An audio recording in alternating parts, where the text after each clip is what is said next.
नवरात्रीच्या पहिल्या दिवसाच्या खूप खूप शुभेच्छा। आजचा रंग पिवळा। आज देवी शैलपुत्रीचे पूजन केल्या जाते। शैलपुत्रीच्या ललाटावर अर्धचंद्र स्थापित असतो। देवीच्या उजव्या हातात त्रिशूल तर डाव्या हातात कमळ असतो।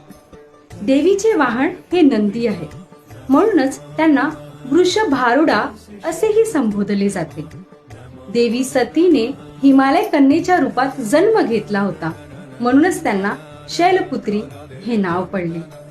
अशी मान्यता आहे की आज जर आपण देवी शैलपुत्रीचे पूजन केले तर आपला चंद्रदोष हा नाहीसा होतो। आजचा रंग पिवळा।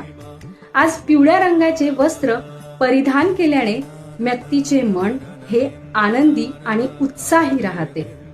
पिवळा रंग हे उपदारपणाचे प्रतीक आहे, म्हणूनच पिवळ्या रंगाचे कपडे परिधान केल्यावर व्यक्ती दिवसभर आनंदी असतो। धन्यवाद।